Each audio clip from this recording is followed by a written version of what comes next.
It's my feel-good breakfast show.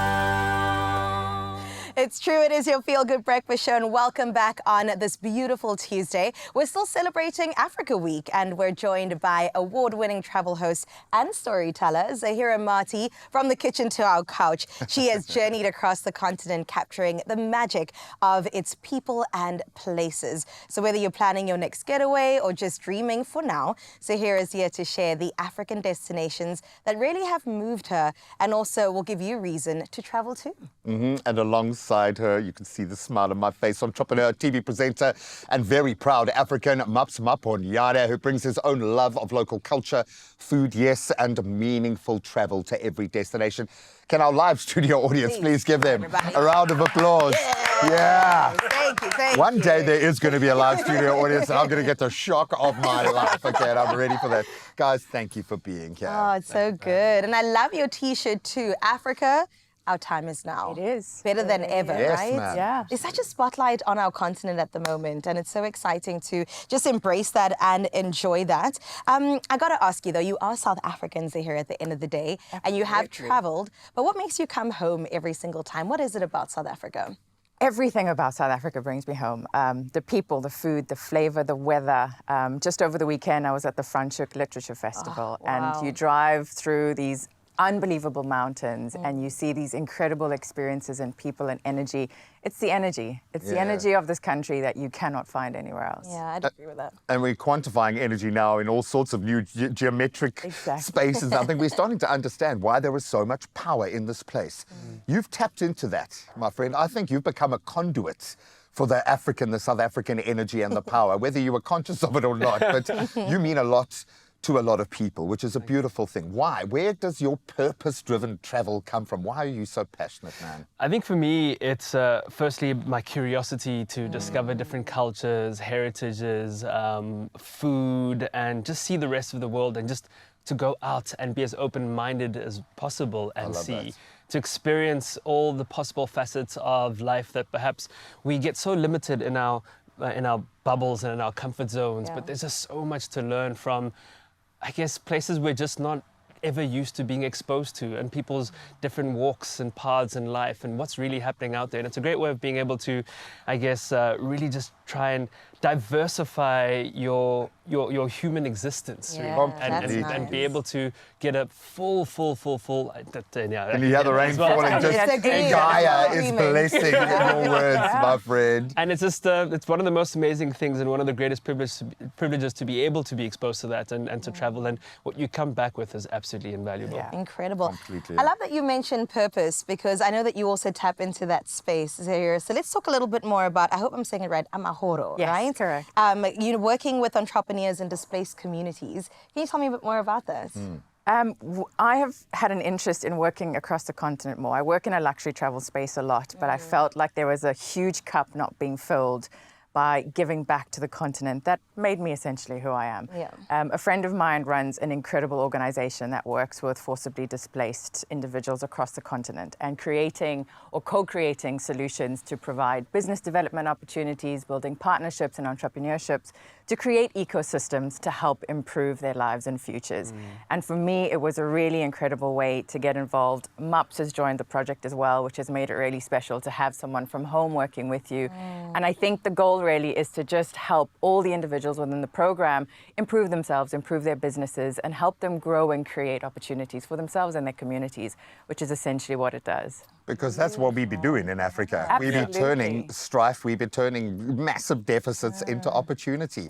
You can see what happened in the energy space within South Africa. As soon as we were given the opportunity to do it for ourselves, we've been sustaining, we can keep doing that. I think there is an element to this conversation that you do represent, and I'm sorry, I'm putting all of this on your shoulders, young man, so you're just going to go out and do it. He's got shoulders. African excellence. And I think there is a self-belief emerging now that might be the reason why the world is so interested in Africa and South Africa. How do you typify or wrap your head around that notion? Because you do appear to live that every day. I think even going off the back of what Zahirah just mentioned about Amahoro Coalition and what they're up to in these incredible communities, is that we speak about African excellence, and we look at a lot of the glossiness of places that are super well known, like South Africa, to the rest of the world, and Nigeria, and what's happening in those places is being highlighted because of the economies and, you know, individuals coming from there because of what they're able to experience from an education point of view. But then the real excellence depth is even seen on our trip where we were just in Kenya right now, in a Kakuma refugee camp, with all these incredible forcibly displaced people who are making just incredible solutions for their community. There's wonderful investment happening, innovation happening around healthcare, around just different ways of education ingenuity to actually really, I guess, uplift and create opportunities for people of those communities. And when you see those wonderful innovative ideas and how they're managing to create their own solutions, you see the depth of the excellence even despite what you've been through, to then go out and do that is absolutely amazing. And as an investor, set against that, if you can get it right in this kind of condition, in this matrix, wow. You're good to I go. love that. Well, the great part is that we have another part of this conversation because there's so much to unpack. And I'm really curious as to why Zahirah thinks that Botswana's Africa's best kept secret. Yes, we'll get into that in just a little bit. For now, though, let's touch down with our beautiful, and she does look beautiful today, Zanele out in the city of gold. I know, and it's like working with a different person every day because, and I try not to have the shocked face because I don't want to think that I've ever thought that she didn't look this gorgeous, but today she does look extra gorgeous. Stepping it up a notch. And we love it. But of course, Joburg is pumping today and the party is about to get started. It's my feel-good breakfast show. Welcome back as we continue to celebrate all that is this beautiful continent that we are so privileged to find ourselves on. Africa's beauty goes beyond its landscapes, which is impressive in its own right. It's in its people, it's in its stories, it's in its unstoppable spirit. That is beautiful. And we're continuing our conversation with award-winning travel host and storyteller Zahirah Marty, joined by the incredible entrepreneur and TV presenter Maps Mapanyane. Is the studio audience still here? Can we give them another feel-good welcome? Pew, pew, Thank pew. you, everybody. I love it. A lot of bass there as well. A lot of bass. Thank you, cameraman. Thank you, cameraman. I need a live band to just do a... if one of us says something funny occasionally. You are so lucky, but you are awesome. And can I say that as a marker in the sand, because you are out in the greater diaspora, but you still embody so much of what we hold dear. So thank you. And I know a lot of young women look up to you in a massive way. So we hopefully are going to get them to explore and see what's out there. The why of it is what I'm most interested in. And it might be an addiction now with how you're doing it, but why do you go out and explore? I think our country and our continent is so undersold. For sure. The narratives around Africa, South Africa, are so misrepresentative of who we are as a continent and who we are as people. And I think if I can make one difference, it's to change that. It's to get people to see us differently, to explore a continent that is so magical and so full of incredible people and food and places. That would be the why. That's beautiful. Yeah, the rain falling down In again. agreement. Which I miss terribly. Rain. Oh my goodness. Yes, there is. I'll I have take to a deep touch breath, on yeah. Botswana because, like I said earlier, you did mention it to be Africa's best kept secret, and we don't know what we don't know. So tell us, as somebody that's been there, why do we have to go and see Botswana? Botswana is one of those really unique countries that I think it's very easy to scoot around or scoot next to, but it has some of the most incredible wildlife you'll ever see. And from a landscape perspective, the Delta is some of the most unique natural occurrence. You don't ever put safari and bush with floodplains and water all in one picture. It's like a modern wonder of the world, yeah? It is, you cannot comprehend it until you're there. When you're flying over those waterways that are just running between bushveld and you've got wild all between it and kills and leopards, the highest concentration of safari kills I've ever seen in one space in 3 days. It's just a magical part of this continent. What a privilege, eh? What a privilege. We have such a privilege in this continent that we just need to see more of. And I think I like the fact that Botswana realized that asset and they have gone to great lengths to protect their natural resources in that sense.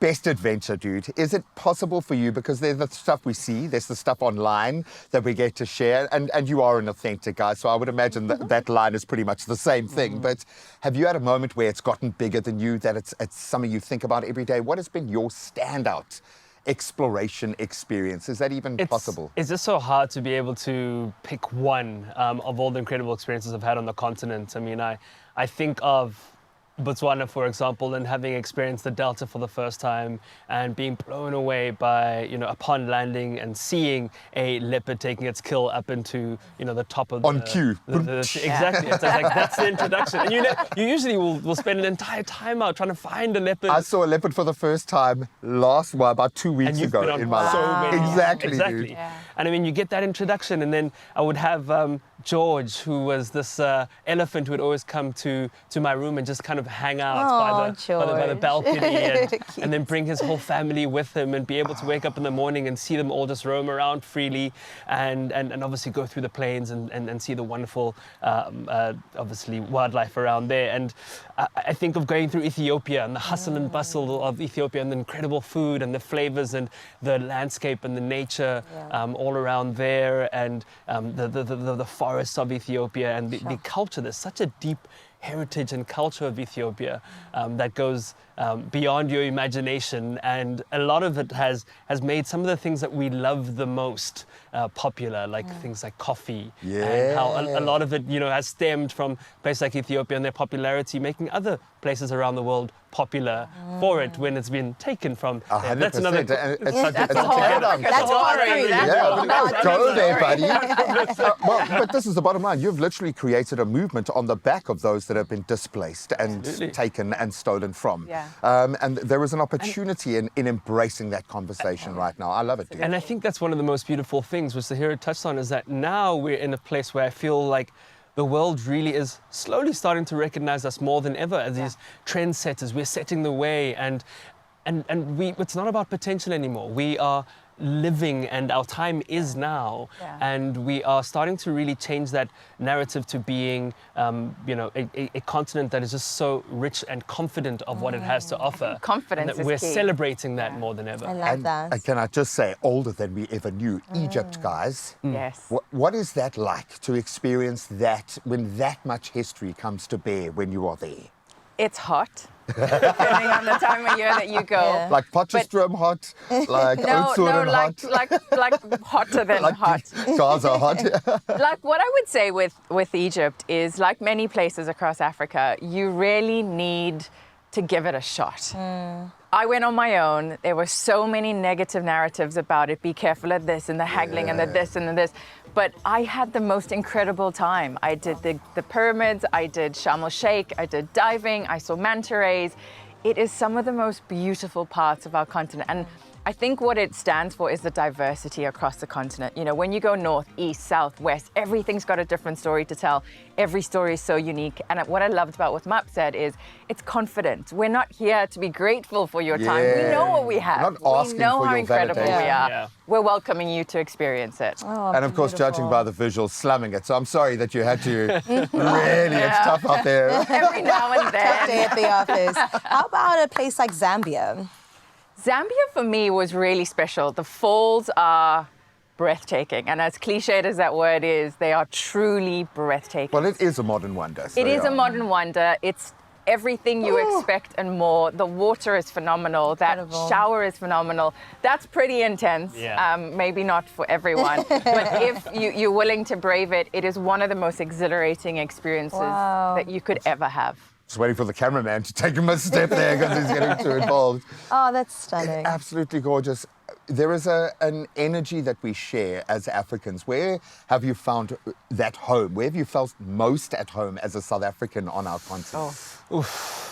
Okay, And I know you have friends in a lot of different countries. There's no wrong answer, Max. I can Come think on. of so many places. And I mean, she just mentioned Zambia and the falls, and obviously you've got the other side, Zimbabwe, and I love that little debate between Zimbabwe and Zambia. Exactly. Whose falls are they anyway, and where can you see it Who's better falling from? into who, yeah. And then you've got the beautiful debate over food in places like Ghana and Nigeria. Right, Who makes better the jollof jollof, and then rice. Senegal comes into the mix as well. And you just see all these different places around Africa just wanting to Who's celebrate got the themselves. better fashion? Ghana, Nigeria. Then I think of some of my passions being art, right? And Right. I went to Lagos for the first time many years ago and was blown away by some of my discoveries in the art world. So in a town called Lekki, and I went to the Nike Art Gallery, which is run by a wonderful woman called Mama Nike Monica Okundai. And she has this art gallery, which I think houses the most works on the African continent. Sure. 5 floors of over 9,000 pieces of Beautiful. art in this. It's not really much bigger than the studio. Did you send a crate from home window with you? perspective. And you are, I mean, I really wanted to, but you're overwhelmed by just the amount of talent that there is on this continent, and the amount of art and the richness of that, and how we just churn out this phenomenal work. And we're seeing also how that then has also taken the world by storm, but how it's celebrated in places like that. And how I was there for about 5 hours just walking Sure. into this gallery, and it just honestly is not the biggest space, but it runs quite high, but it's all on top of each other in the most African way. But you just sift through all this art, and it's just so breathtaking. But then you think of the energy of a place like Nigeria, and the hustle and the threads bustle. And that tight. when I'm feeling a little bit flat or a little bit uninspired, Nigeria is that kind of place that will kick you up the ass. and Yeah, just kind of think, absolutely. wow, Yeah. this is special. It's African excellence, and you guys are living it, and you are showing it, and it matters. Thank you so much. Oh, what a We love time, you what a guys. time. Our I time. love it. It is Exactly. our Yeah. time.